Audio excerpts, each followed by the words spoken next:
Chaque année, une soixantaine de volcans explosent quelque part sur Terre, détruisant parfois des habitations et des infrastructures, voire des villes entières.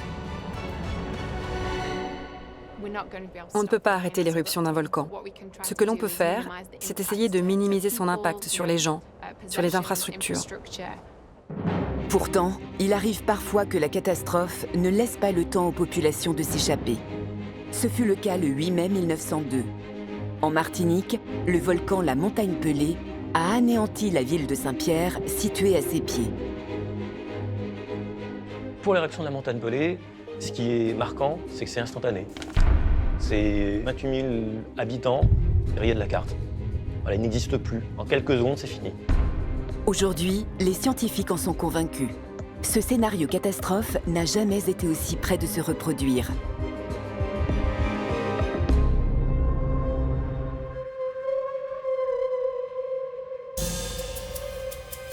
La Montagne Pelée est située au nord de la Martinique. 7 communes sont installées au plus près du volcan. Ils sont près de 30 000 habitants à vivre sous cette menace presque invisible. C'est un volcan qui est souvent couvert de nuages. Il ne se dégage qu'une fois par semaine environ. Donc quand il se dégage, c'est un peu la fête. On le photographie, on le regarde. Ce volcan présente un dôme à son sommet, constitué de lave solidifiée, en fait, finalement. Et ce volcan va surplomber la ville de Saint-Pierre, la baie de Saint-Pierre. Et donc, on trouve quand même plusieurs petites communes tout autour de ce volcan et avec des habitations sur ses flancs. Chaque jour, les scientifiques de l'Observatoire volcanologique et sismologique de la Martinique sont en alerte. Sur les flancs de la Montagne Pelée, les capteurs sont formels, les séismes sont de plus en plus fréquents. 120 ans après avoir déchaîné sa colère, la Montagne Pelée est-elle en train de préparer son réveil ? On a une recrudescence de l'activité. Entre les années 1980 et 2019, on avait en moyenne 2 séismes volcaniques par mois, alors que depuis le début des années 2019, on est plutôt aux alentours de la trentaine de séismes volcanotectoniques. Des séismes dont l'intensité n'est pas encore ressentie par la population, ce qui n'empêche pas les autorités de les prendre très au sérieux. On va enregistrer une activité sismique plus soutenue qui peut témoigner d'un changement de comportement du volcan. Et la Montagne Pelée donc passe en vigilance jaune à partir de la fin de l'année 2020. L'alerte vigilance jaune signifie clairement qu'une éruption est probable. Reste à savoir quand elle aura lieu. C'est un volcan qui a fait de nombreuses éruptions explosives depuis des siècles, voire des millénaires, qui est donc le volcan le plus dangereux de France. À Saint-Pierre, personne n'a oublié l'éruption du 8 mai 1902.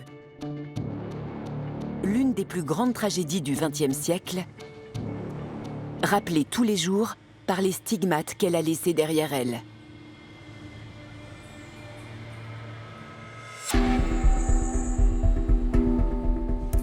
Cette catastrophe du 8 mai 1902 était pourtant annoncée par de nombreux signes avant-coureurs. La phase éruptive débute au mois de février, quand une odeur de soufre se répand sur Saint-Pierre et dans les habitations, l'argenterie noircit dans les écrins, ce qui est un petit peu inquiétant. Quelques semaines avant la catastrophe, de petites éruptions se produisent, principalement constituées de vapeur d'eau. On les appelle des éruptions phréatiques. Le magma, donc le réservoir qui est stocké à peu près à 8 à 10 km de profondeur, commençait donc à se mettre en mouvement.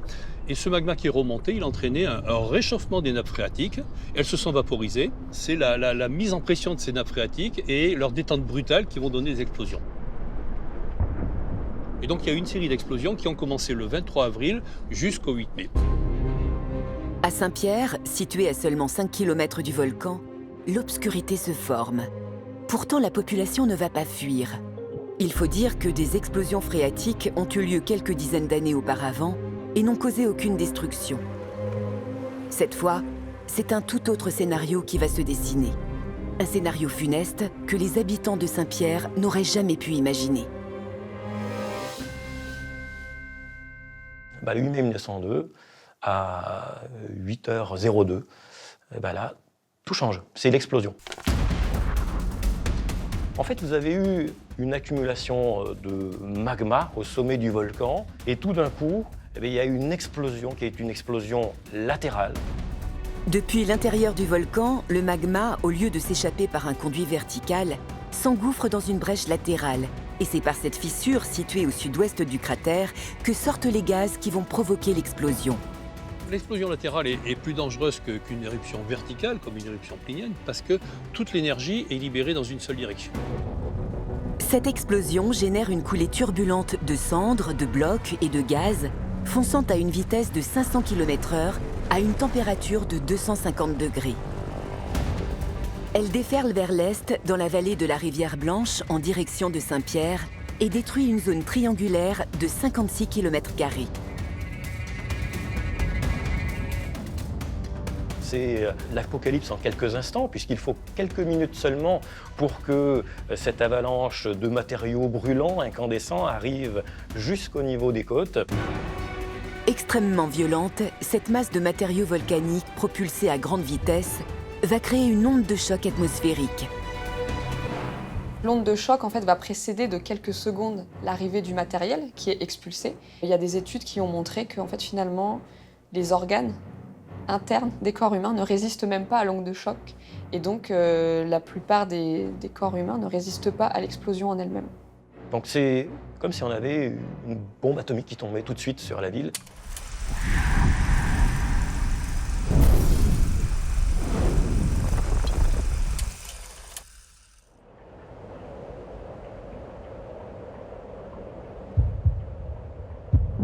Une véritable vision d'horreur. La ville est jonchée de cadavres. Même les verres et les bouteilles ont fondu sous l'impact de la chaleur. On pourrait se dire que l'éruption, à ce moment-là, s'arrête sur les côtes, mais ce n'est pas le cas en fait, parce que ces coulées pyroclastiques, elles peuvent continuer et aller jusque sur la mer et presque surfer sur l'eau. Et c'est ce qu'elles vont faire sur quelques centaines de mètres, ce qui fait que les quelques navires qui mouillaient dans la rade de Saint-Pierre, eux aussi vont aller par le fond en quelques instants. Il y aura 28 000 victimes. 28 000 victimes, c'est l'éruption la plus meurtrière du XXe siècle.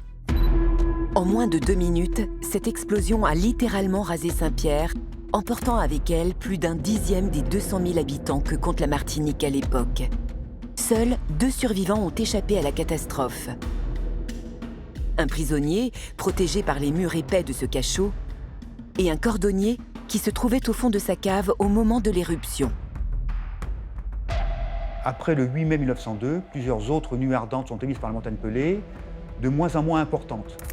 On peut donc penser que l'éruption est en train de se calmer, mais ce n'est pas du tout le cas, puisque le 30 août, une nuée ardente peut-être 2 fois plus importante est émise. Et avec un angle d'ouverture qui est beaucoup plus large, puisqu'elle va affecter la zone de Saint-Pierre, mais elle va affecter aussi la ville de Morne-Rouge, détruisant une partie de la ville de Morne-Rouge et tuant 1500 personnes donc, dans cette ville. Cette tragédie a été l'une des plus meurtrières de l'histoire moderne. Elle détient le triste record de nombre de victimes dues à une cause uniquement volcanique. Ce genre de volcan peut vivre des dizaines de milliers d'années, des centaines de milliers d'années. La montagne Pelée a 300 000 ans, elle peut vivre encore 100 000 ans ou plus. Donc le but, c'est d'apprendre de ce passé, de surveiller au présent pour qu'on soit capable de réagir au plus vite le jour où ça se reproduira. Parce que c'est certain, ça se reproduira. Récemment, les volcanologues de l'Observatoire de la montagne Pelée ont fait une découverte majeure qui pourrait bien changer la donne. On a montré à la montagne Pelée qu'on avait une systématique dans les temps entre la réactivation du réservoir magmatique en profondeur, c'est-à-dire à 8-10 km de profondeur, et l'éruption. Et on a montré que ce temps était de l'ordre de 1 an et demi à 2 ans, et ça, on a cette systématique sur la plupart des éruptions au cours des 5000 dernières années. Ça veut dire que si on avait une recrudescence de l'activité, avec une activité sismique profonde, importante, on pourrait considérer qu'on a peut-être 1 an et demi, 2 ans avant le début de l'éruption.